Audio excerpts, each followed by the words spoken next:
मागील पानावरून. ऐतिहासिक तथ्यांचा आधार असलेल्या या पॉडकास्टमध्ये काही प्रसंगांचं नाट्य रूपांतर करण्यात आलं आहे. नमस्कार. मागील पानावरूनच्या आजच्या भागात मी ओंकार आपल्या सगळ्यांचं स्वागत करतोय.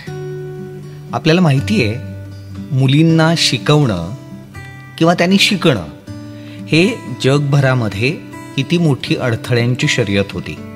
होय, पितृसत्ताक व्यवस्थेमध्ये मुलींना सर्व प्रकारच्या प्रगतीपासून वंचित ठेवलं गेलं आणि आपलाही देश त्याच्यासाठी अपवाद नव्हता. महात्मा फुले यांनी 1848ला मुलींची शाळा सुरू केली आणि एतद्देशीय म्हणजे या देशातल्या माणसानं मुलींच्या शिक्षणासाठी भरीव प्रयत्न करण्याचा तो पहिला प्रयत्न होता असं मानलं जातं. अर्थातच त्याच्यापूर्वी आपल्या देशात किंवा या प्रदेशामध्ये मुली शाळा शिकत नव्हत्या का हो? तर काही प्रमाणात शिकत होत्या. 19वे शतक याचा जर आपण विचार केला तर साधारण 1824च्या दरम्यान ख्रिस्ती मिशनऱ्यांनी मुलींची शाळा सुरू केली होती. अर्थातच हे प्रयत्न तोकडे होते, कमी होते, पण त्यांनी तो एक पुढाकार घेतला होता असं म्हणायला हरकत नाही. आता या मिशनऱ्यांनी असे प्रयत्न सुरू केले खरे, पण त्याला आपल्या इथल्या परिसरातल्या मंडळींचा विरोध होता. म्हणजे त्यावेळच्या एका नियतकालिकामध्ये लिहून आलं होतं, कित्येक लोकांस असं वाटतं की आमच्या मुली वाचू लिहू लागल्या तर आपल्या नवऱ्या सोडून परक्याचा हात धरून जातील. मुली शिकवले असता त्यांच्या नवऱ्याचं आयुष्य कमी होतं, परंतु या सर्वाहून मोठा अडथळा हिंदू शास्त्रांकडून होता. आता ही घटना 19व्या शतकातली आहे. त्याच काळातला आणखीन एक या संबंधातला पुरावा असा आहे की गोना माडगावकर म्हणजे मुंबई वर्णनकार असं ज्यांना म्हटलं जातं, तर त्यांनी असं लिहिलंय की शाळा स्थापण्यास फारच प्रयास पडले. सन 1824ला अमेरिकेहून मिशनरी आले. त्यांनी जागोजाग मुलींसाठी शाळा काढल्या व त्या प्रित्यर्थ हजारो रुपये खर्च केले. श्रीमंत लोक तर आपल्या मुलीस बिलकुल शाळेत पाठवित नसत, परंतु गरीब लोकांच्या मुलीस घागरे, साड्या, पैसे अशी इनामे देऊन मुली जमवीत. त्यामुळं हल्ली मुलींच्या 25 शाळा निघाल्या आहेत. हे सगळं महात्मा फुलेंनी मुलींची शाळा सुरू करण्याच्या आधीच आहे बरं का.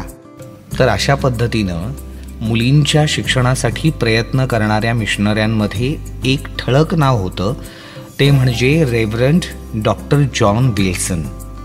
त्यांना मुलींच्या शिक्षणाविषयी खूप तळमळ होती. आता या मिशनऱ्यांमध्ये धर्मप्रसार हा एक मुख्य उद्देश होताच बरं का, तो विसरून चालणार नाही. पण त्याचबरोबरीनं लोकांना काही गोष्टी कळाव्या, त्यांच्यात प्रगती व्हावी, त्यांचा विकास व्हावा, त्यांना चांगल्या आयुष्याची ओळख व्हावी असाही एक उद्देश असायचाच. तर ह्या रेव्हरंड जॉन विल्सन यांना मुंबई प्रदेशामध्ये शाळा सुरू करायची होती, पण जागा मिळत नव्हती. तर त्यावेळी त्यांना मदत केली नाना शंकर शेठ यांनी. त्यांनी त्यांच्या वाड्याची जागा या मुलींच्या शाळेसाठी देऊ केली.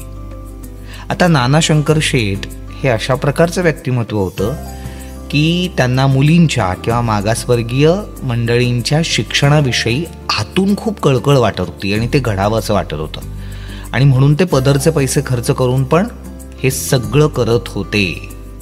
तर नाना शंकर शेठ यांनी पुढं पण वेगवेगळ्या संस्थांच्या माध्यमातून मुलींच्या शिक्षणासाठी प्रयत्न केलेले आहेत. याच काळात दादाभाई नवरोजी यांच्या अध्यक्षतेखाली students literary and scientific society या संस्थेची स्थापना करण्यात आली आणि त्याद्वारे पण स्त्री शिक्षणासाठी प्रयत्न करण्यात आले.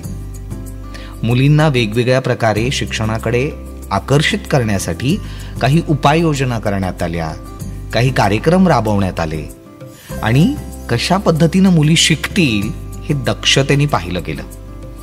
म्हणजे साधारण 1852 या काळामध्ये मुंबई प्रदेशामध्ये जवळजवळ 500 मुली शिक्षण घेत होत्या असं आपल्याला काही डॉक्युमेंट्स दस्तऐवजांमधून कळतं, समजतं.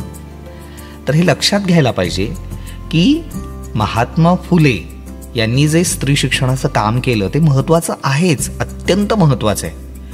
म्हणजे ब्राह्मण समाजासोबतच इतर वंचित, शोषित, उपेक्षित स्तरातल्या मुलींना शिक्षणाची ओळख करून देण्याचं एक अत्यंत महत्त्वाचं काम महात्मा फुले आणि सावित्रीबाई फुले यांनी केलेलं आहे. आणि अर्थातच महात्मा फुले हे क्रांतिवादी नेतृत्व होतं, त्यामुळं त्यांनी केलेले प्रयत्न, याचा प्रचार प्रसार खूप वेगाने होत गेला. त्याच्याबद्दल समाजात चर्चा झडल्या, बरी वाईट मतं मांडली गेली. पण स्त्री शिक्षणाचं काम थोडं वेगानं असं म्हणायला पाहिजे किंवा प्रभावशाली पद्धतीनं पुढं गेलं.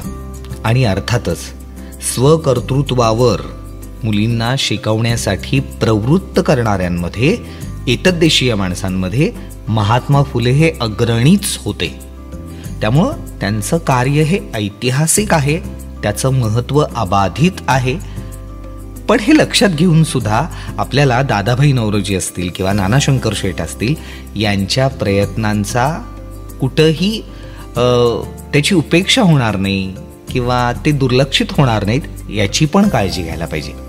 थोडक्यात काय, या सगळ्या समाजधुरीणांना मुलींनी शिकावं, पुढं यावं आणि आपलं आयुष्य सकारात्मक पद्धतीनं बदलावं असं वाटत होतं. एकूण समाज बदलाच्या दिशेनंच त्यांचं सगळं काम होतं आणि त्यातलं स्त्री शिक्षण हे एक महत्त्वाचं केंद्र होतं असं म्हणायला पाहिजे. भेटूया पुन्हा एकदा अशाच थोड्या दुर्लक्षित राहिलेल्या ऐतिहासिक विषयाला घेऊन मागील पानावरूनच्या पुढच्या भागात. नमस्कार. मागील पानावरून